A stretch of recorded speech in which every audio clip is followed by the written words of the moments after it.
Boa noite a todos. Que a paz de nosso Senhor Jesus Cristo esteja conosco hoje, amanhã e sempre. Hoje nós vamos falar sobre Jesus e os discípulos, especialmente... Estou vindo de uma sinusite. Se qualquer coisa começa a tossir, vocês relevam, tá, gente? Vamos falar sobre Jesus e os discípulos, especialmente 4 discípulos, mais 4 evangelhos que foram escritos por Mateus, Marcos, Lucas e João. Quando a gente vê o Novo Testamento, alguns de nós acreditam que foram escritos por discípulos que conviviam com Jesus.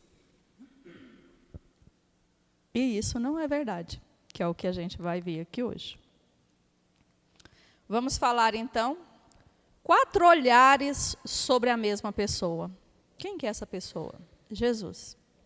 Cada um de nós, quando encontramos alguém, temos uma leitura sobre aquela pessoa. E essa leitura é diferente.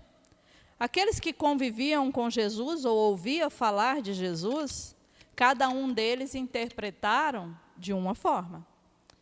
Então, os evangelhos que foram escritos foram de acordo com a perspectiva da forma que eles viam Jesus. Então, nós vamos falar do Evangelho de Mateus, do Evangelho de Marcos, do Evangelho de Lucas e do Evangelho de João. No princípio era o Verbo, e o Verbo se fez carne e habitou entre nós. A grande analogia: 4 fotógrafos, uma pessoa, 4 revelações eternas. Mateus, como que Mateus via Jesus? Mateus via Jesus sobre o ângulo do trono, ou seja, Jesus é rei para Mateus. Rei prometido, ou seja, lá nas escrituras do Antigo Testamento, as profecias já falavam que viria o Rei dos Reis, ou seja, o Messias prometido. O Messias que cumpre as profecias dos patriarcas. Então, Mateus escreve o Evangelho segundo esse ângulo, o ângulo do trono. Jesus é rei, cumprindo as profecias. Já para Marcos, Marcos vê o ângulo da ação, ou seja, ele já vê Jesus numa perspectiva de servo. Jesus veio para servir aos outros. Um servo poderoso, imediato, urgente, cheio de poder e milagres. Aquele servo que veio para doar amor, para estender a mão aos necessitados, que veio para estender o perdão, mostrar que todos nós estamos aqui de passagem e que todos somos irmãos, e irmãos em amor, que a gente deve fazer o bem, não olhar o outro conforme a nossa visão de julgamento sobre o que o outro faz ou deixa de fazer, mas voltar para nós, para os nossos próprios defeitos, a consertá-los. Então, para o Evangelho de Marcos, no ângulo dele é o ângulo da ação. Já para Lucas, é o ângulo do coração. Jesus é o Salvador, veio para salvar a todos nós. Ou seja, para Lucas, a visão de Lucas é Jesus misericordioso, compassivo e próximo dos excluídos. Ou seja, aquele Jesus que não faz divisão de classe, não faz divisão de raça, não faz divisão nenhuma, porque ele não veio para dividir, ele veio para unir. Então, na visão de Lucas, é esse Jesus que veio salvar a todos nós. Não a classe em especial, mas a todos nós. E para João, o discípulo amado, que ele mesmo se denomina, o discípulo amado, ele vê sobre o ângulo da eternidade. Ou seja, Jesus é o próprio Deus encarnado na visão de João. O Verbo eterno que se fez carne por amor. Então, para João, Jesus vai muito mais além do que um Salvador, muito mais além de um servo, muito mais além de um rei. Jesus é o próprio Deus.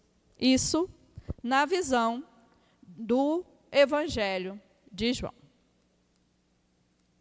Vamos? Só um instantinho. Ui, igual passei demais, né, gente? Espera aí.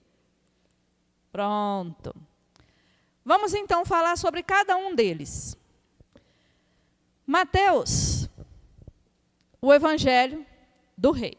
Nós vamos falar sobre cada um deles, sobre cada uma das suas visões, da sua visão de enxergar Jesus. Para Mateus, quem era? Quem que era Mateus? Mateus, ele era cobrador de impostos. Hoje em dia, cobrador de imposto é bem-vindo? Não, porque os cobradores de impostos são aqueles que estão no poder, né? No poder e que no poder legislativo, executivo, que fazem as nossas leis do país. Então, cobrador de impostos naquela época também não era bem visto. Desprezado pelos judeus, mas chamados por Jesus a segui-lo diretamente. Então, Mateus foi chamado por Jesus, ele que era mal visto entre os judeus, mas foi bem visto por Jesus, que chamou Mateus para que ele pudesse caminhar junto com ele. Para quem que Mateus escreveu? Quando a gente olha o Novo Testamento, talvez a gente pense, os evangelhos foram escritos para todos nós. Não, não foi. Mateus, ele escreveu, foi para os próprios judeus, aqueles que o desprezavam. Ele escreveu porque os judeus não acreditavam que Jesus era o Messias prometido. Para os judeus, Jesus ainda iria vir, né? O Messias ainda estava por vir, porque eles acreditavam num Jesus poderoso que assumiria o trono do poder da terra. E Jesus veio para mostrar que aqui é passagem e que aqui nós estamos aqui para seguir numa verdadeira morada, né? Que é a morada espiritual. E que tudo que aqui a gente tem, que acumula, nada vale, que a gente não leva nada disso aqui. Então, para os judeus, isso era inadmissível, porque eles acreditavam num Jesus que iria tomar o trono dos romanos, ia assumir o poder, ia libertar o povo judeu. Então, para eles, Jesus não era o Messias, porque ele era pacificador. Como que ele poderia ser o Messias? Então, Mateus vem escrevendo o Evangelho, então, para os judeus, para provar que Jesus era sim o Messias prometido, era o cumprimento de toda a lei e de todos os profetas. Então, no Evangelho de Mateus, ele vem detalhadamente, lembrando sempre do Antigo Testamento, sobre o que os profetas falavam, sobre o que os profetas anunciavam, para dar razão e para dar fidelidade de que Jesus era o Messias. Na visão de Jesus, para Mateus, o rei do reino dos céus, ou seja, apresenta Jesus como descendente de Davi, herdeiro legítimo do trono de Israel. Então, ele vinha entre os judeus, era herdeiro legítimo, mas os judeus não acreditavam. Característica única, rico em citações dos profetas, sempre citava as antigas escrituras, para que se cumprisse. Quem lê ali Mateus, o Evangelho de Mateus, vai perceber que ele sempre fala, para que se cumprisse o que foi dito pelo profeta tal, profeta Isaías, profeta. ele vai sempre citando os profetas que o antecederam para dar testemunho de que Jesus era, sim, o Messias prometido. Então, aparece repetidamente para que se cumprisse, né? Verso-chave: buscai primeiro o reino de Deus e a sua justiça, e todas as demais coisas vos serão acrescentadas. Ou seja, mostrando que primeiro a gente busca o reino, né, de Deus, ou seja, e a sua justiça, porque o reino de Deus não é aqui, não pertence aqui. Então, essa era a visão de Mateus quando ele escreveu o Evangelho. E Marcos? Marcos, quem que era Marcos? Marcos não era apóstolo de Jesus. Vocês sabiam disso? Marcos não era apóstolo de Jesus. Ele era discípulo. Por isso é que eu disse aqui no início, nós vamos falar sobre os discípulos de Jesus, não os apóstolos. Quantos eram os apóstolos? 12. Por quê? Marcos era discípulo de Pedro. Pedro que seguia Jesus. Pedro seguia Jesus. E Marcos seguia Pedro. Então, registrou as memórias e pregações do apóstolo Pedro sobre Jesus. Então, Marcos, ele não caminhou com Jesus. Ele não era dos 12 apóstolos. Ele era discípulo de Pedro, portanto, discípulo também de Jesus. Porque na visão de Pedro, ele escreveu, então, o Evangelho de Marcos. Então, tudo que ele ouvia das pregações de Pedro, porque Pedro conviveu com Jesus, Pedro vê todas as passagens de Jesus, caminhou longamente com Jesus, ele ouvia através das pregações de Pedro e então escreveu o Evangelho. Para quem que ele escreveu? Marcos escreveu foi para os romanos. Por quê? Era um povo prático. Não gostava de discursos longos. Sabe aquelas reuniões longas, intermináveis? Não fazia parte do estilo romano. Ele era prático, ou seja, por isso Marcos é o evangelho mais curto. Só tem 16 capítulos. Só 16 capítulos. É bem rápido, é sucinto, não tem delongas. É sem a infância de Jesus, não menciona a infância de Jesus. Começa diretamente no momento do batismo de Jesus. Quando João Batista batiza Jesus, é quando Marcos começa, então, as Escrituras. Sem genealogia, sem Belém, ação imediata.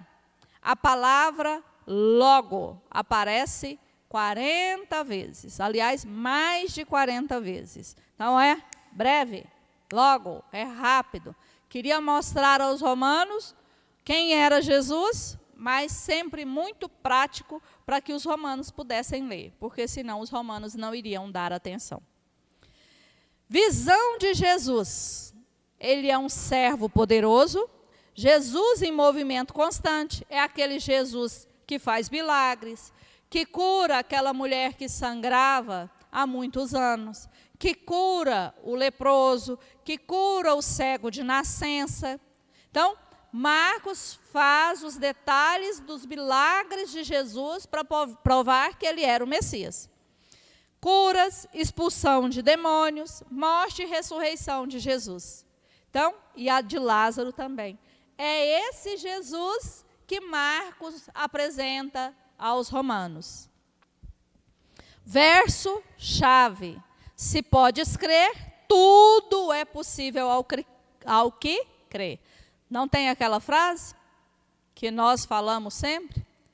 Se tiverdes fé de Jesus, do tamanho de um grão de mostarda, pode pedir para uma montanha, para que ela seja transferida de outro lugar e assim ela será mudada. Então, todo aquele que crê, mas é crer aquela crença que vai além de si mesmo, é a crença da confiança.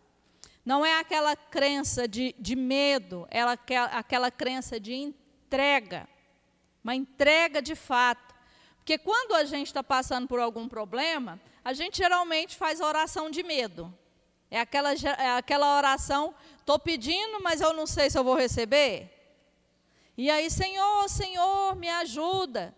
Não é aquele, Senhor, eu te entrego porque eu sei que o Senhor vai fazer o que for melhor. Então, essa entrega, eu vou pedir crendo que eu vou receber.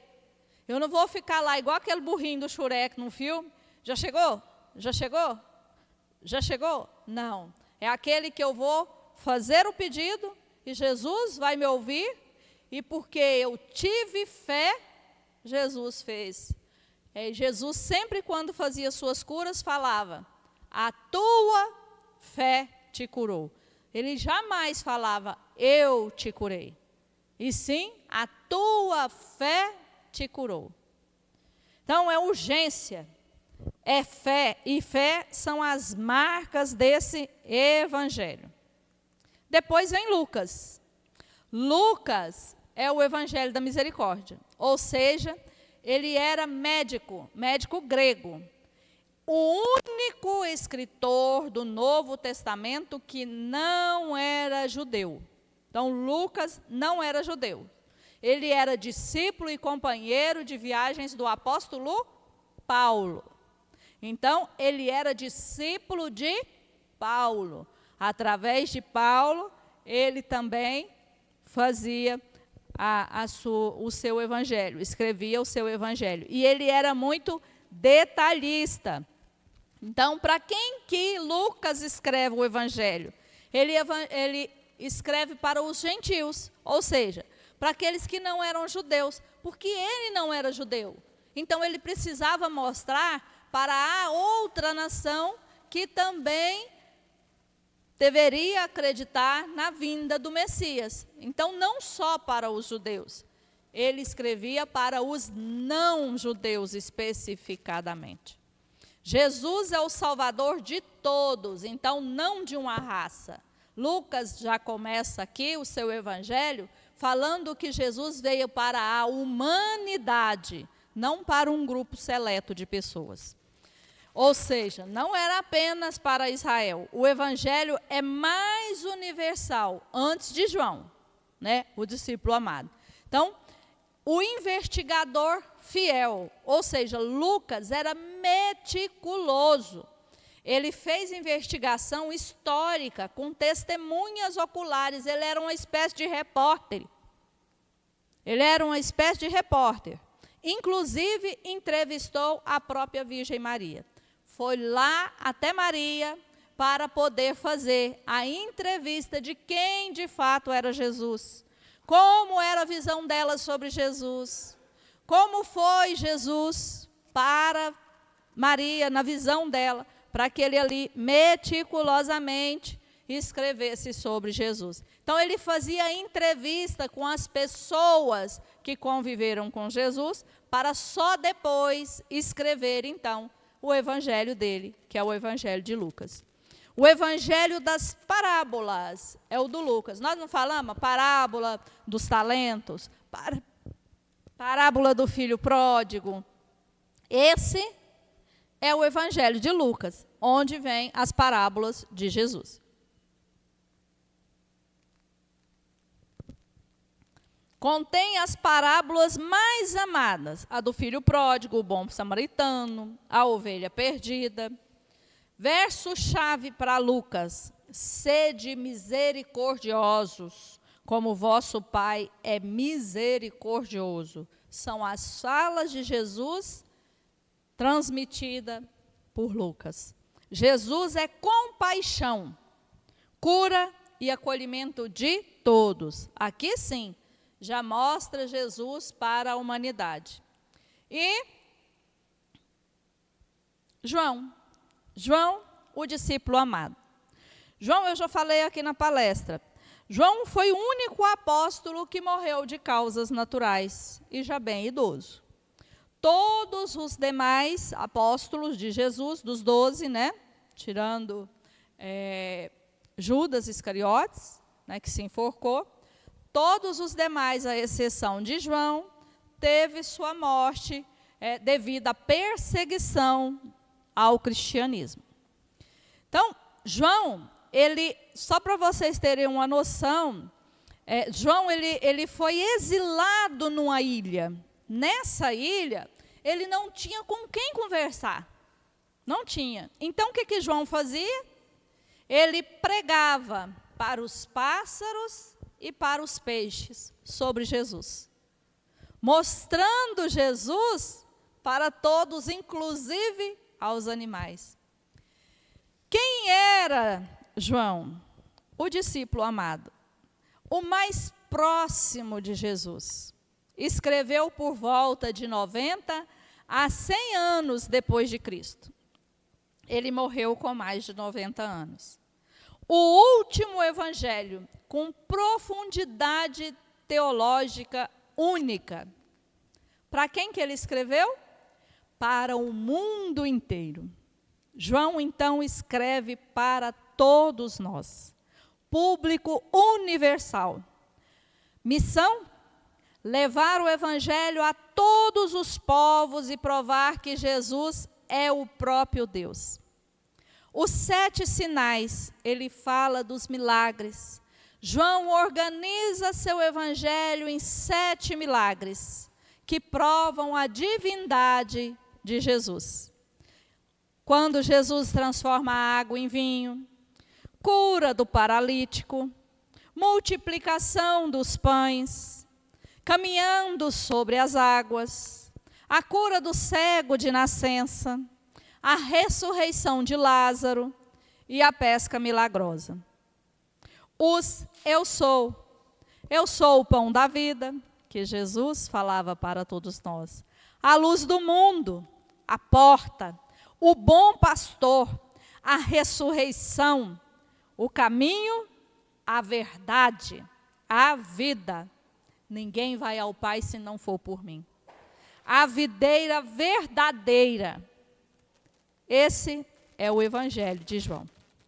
Verso-chave: no princípio era verbo, e o verbo se fez carne, e habitou entre nós. E vimos a sua glória. Então ele volta lá para poder reafirmar que Jesus era o Salvador.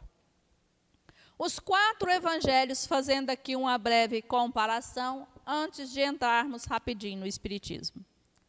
Mateus, Marcos, Lucas e João. Público de Mateus, judeus, de Marcos, romano, de Lucas, os gregos, e de João, universal.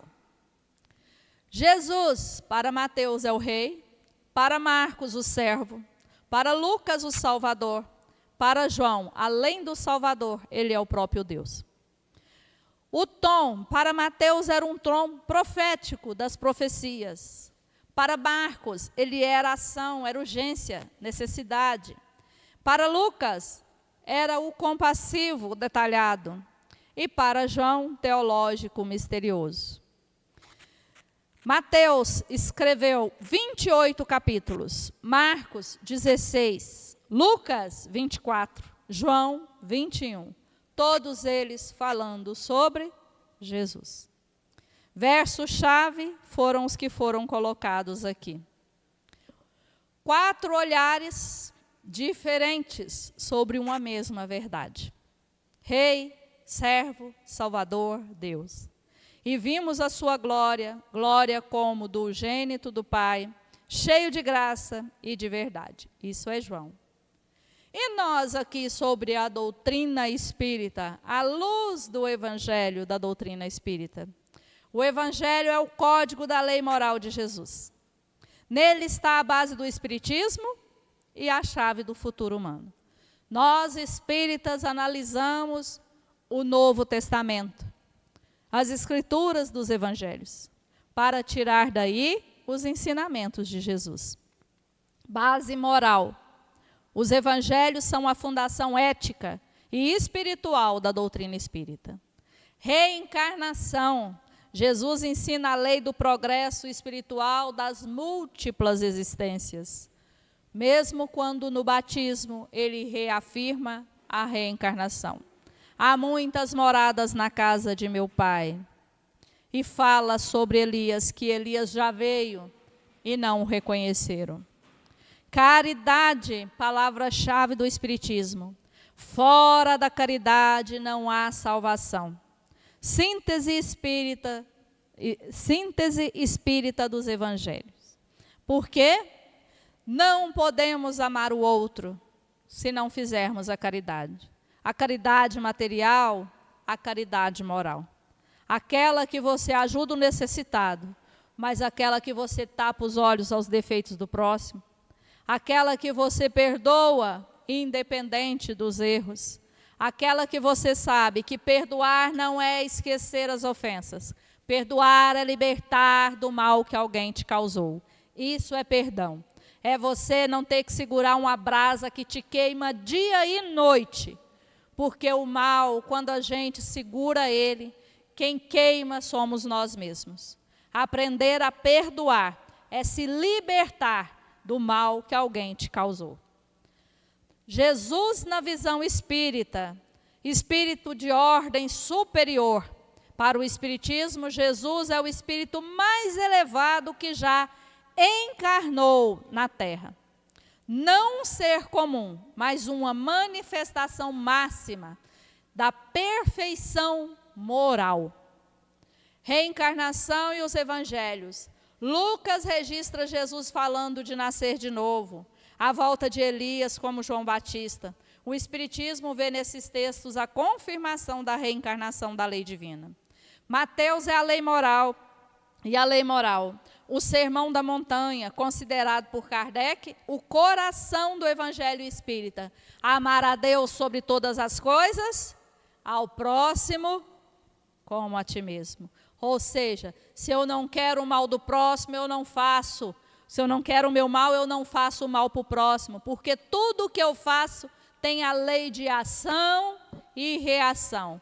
É a mim mesmo, a gente é elo. Se a gente é elo, o que eu faço para um é cadeia. Ou seja, retorna para mim. É uma sucessiva cadeia de acontecimentos que chega até mim. Se eu pratico a bondade me encontra. Mas se eu pratico a maldade, ela também me encontra. Não é punição divina, é lei do retorno. Retorno de graça, retorno também das coisas não tão boas que praticamos. Marcos e a mediunidade. Os milagres são relatados por Marcos. Curas, expulsão de espíritos, ressurreições, são interpretados espiritualmente, tá? Como fenômenos de cura mediúnica e ação de espíritos de luz. Lucas e a caridade. Nenhum evangelho ilustra mais a caridade do que Lucas. O filho pródigo, o bom samaritano, as parábolas que Kardec usou para demonstrar que fora da caridade não há salvação. Jesus João e a imortalidade da alma.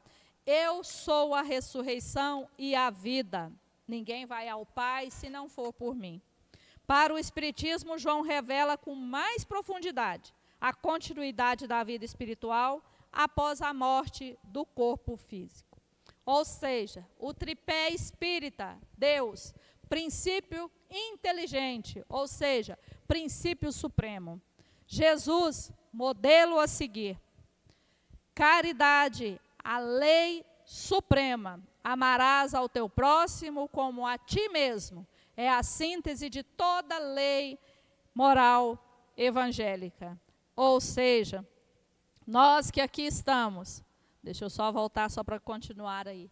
Nós que aqui estamos aqui para aprender cada vez mais. Aqui é a escola terrestre, é a escola da vida. Na escola, nós erramos, mas nós aprendemos muito mais do que erramos. Porque também com os erros se aprende. Aqui não é doutrina que coloca medo. Quando eu falo de ação e reação, não é para temer daquilo que eu fiz. Embora eu não possa voltar atrás e fazer um novo começo, Eu não posso voltar atrás diante daquilo que eu fiz, mas eu posso começar agora e fazer um novo fim. Lembrando que os Espíritos sempre nos orientam e nos alertam, que o amor cobre uma multidão de pecados. Portanto, amai-vos uns aos outros, como Ele nos amou. Que Jesus abençoe e nos guarde, nos proteja hoje, amanhã e sempre.